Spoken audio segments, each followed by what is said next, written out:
Okay, so first round draft pick, it drops, it starts selling, and you realize that you got something. Already.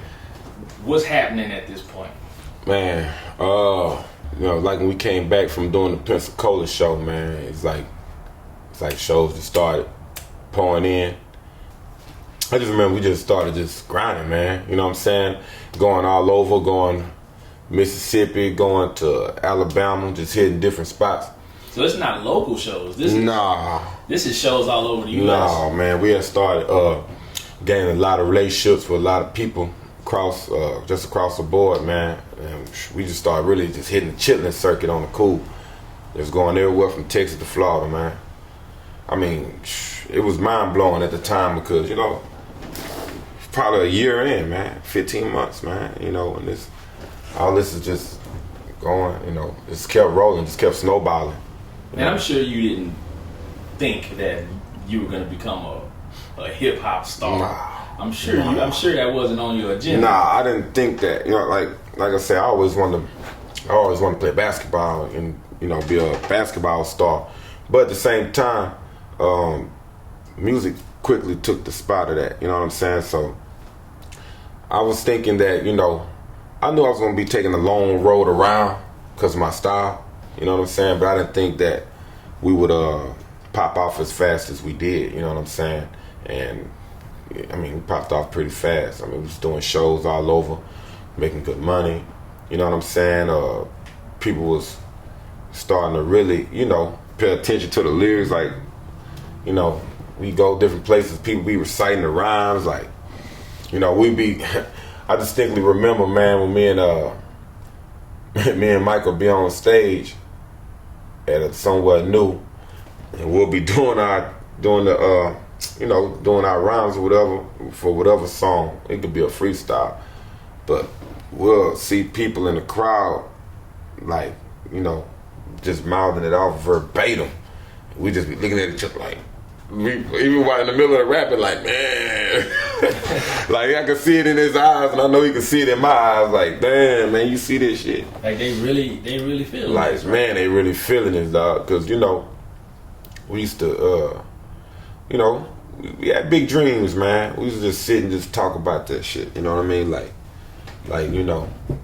man, we want this shit to pop off. You know what I'm saying? Both of us come from single parent homes.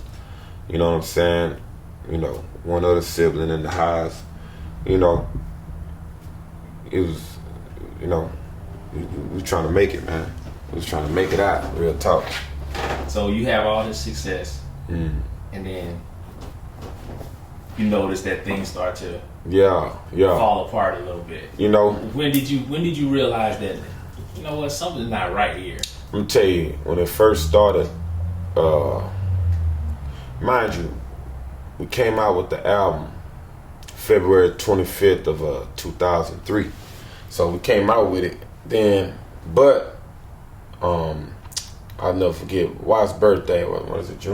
Early June 7th, I think.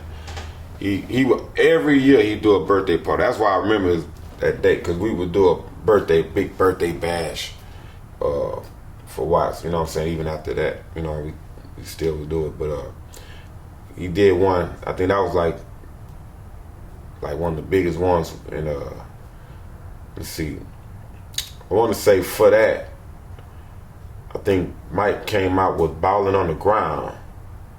That same. I think he came out with it. You know what I'm saying, on Watt's birthday. And he wanted to come out with a solo. I always felt a way about that, you know what I'm saying? Not because don't get me wrong, Mike, like I say, he was already polished. You know what I'm saying? He was ready to go out on his own. But we had just dropped the album. So I always felt that we should have juiced the album longer. You know what I'm saying? We could have kept bleeding it, because we had got to where, we was, 30,000, 40,000, 50,000, 60,000. They'll come back, boss man, G-Dash, he'll come with the paper. Hey, we sold 75,000. We just kept. So, but like any group, you're going to have the hot guy, I don't care if it's Jodeci, if it's the Locks, any group going to have the hot guy. And I was always comfortable with Mike being a hot guy because between us he was the more seasoned. You know what I mean? So,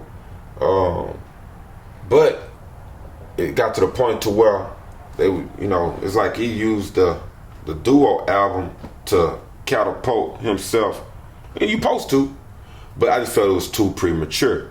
He came out with Ballin on the Ground 4 months after we dropped the duo album, and this is all flow you coming out with. You know what I'm saying? Mm-hmm. And he came out with that, and I mean at the same time it did kind of help the album too. You know what I'm saying? But by him doing that, I feel it took the attention away from the album. People that would have been new buyers of the album, his project was newer, so they just got that. Swishahouse is a label that mainly dropped mixtapes, so it kind of trained the buyer, to do it like mixtapes. It kind of reduced first round draft picks to kind of like it's just a mixtape. You know what I'm saying? Mm-hmm. Let's just stick to getting a new thing. So I always thought that was a little conflict of interest for us. You know what I'm saying?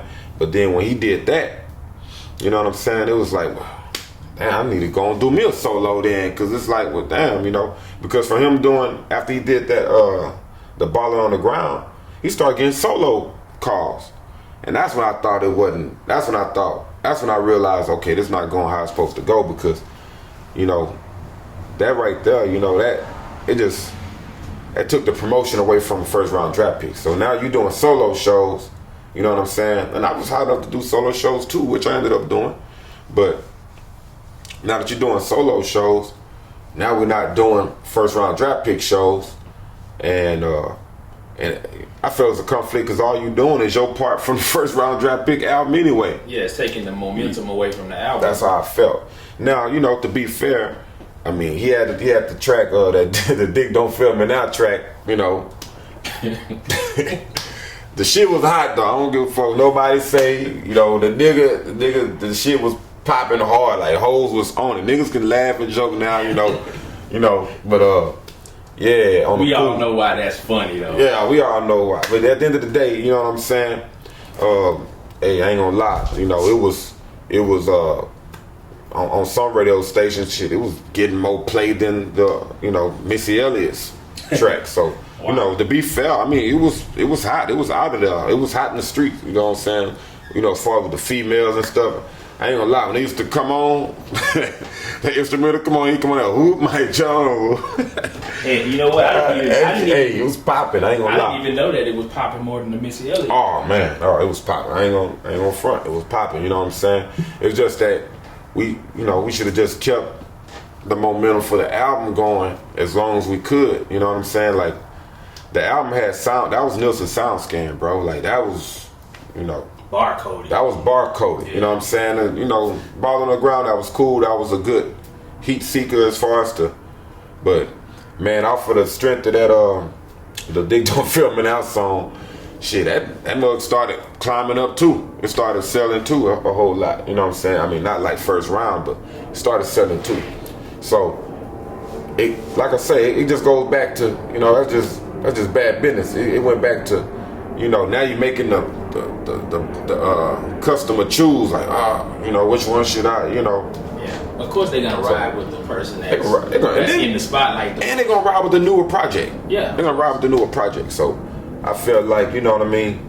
That was just a conflict of interest, you know what I'm saying? I still wasn't no hating or knocking or nothing like that. You know what I'm saying? It just, now you doing shows, you out doing shows, you know what I'm saying, by yourself, and I'm, sitting back, you know what I'm saying, waiting on the next first round draft pick show. You know what I'm saying? This is all not even my 6 months after the album dropped. This 4 months after. The next quarter after the album dropped, we moving on to another project. Like, you don't do that. No label does that. Not only that, you moving on to a project that you're not a part of. Yeah, that's the thing. So I wasn't even featured. I might have been on maybe one track. I wasn't even featured on it heavy or nothing like that. It's drying up your show money. It was drying me up. You know what I'm saying? So, by this time, I had already dropped out of school. I wasn't doing off Harris no more because it was getting to the point to where you know, I was putting my own self through school. You know what I'm saying? My T. Jones didn't have the bread to even put me through community college. So, you know what I'm saying? She had to take care of my sister. You know what I mean? And so I'm working, and at the time I was working and putting myself through community college. But once the shows started building up, and you know the attention I had to pay to the music, you know, became too great to still get up in the morning and make the grades. You know, it was getting to the point where I had to make a choice. I got to the fork in the road where I had to make a choice, man. I couldn't keep on putting my money on these books, putting my money on these classes, and then I'm not doing that shit. You know what I'm saying? I was taking a loss.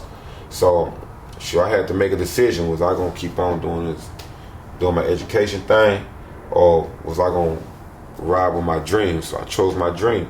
You know what I'm saying? And it seemed like probably 3-4 months after that, you know what I'm saying? Boom, this shit happened. You know what I'm saying? So it's like, you know, damn, bro. You know what I'm saying? That's how I was feeling.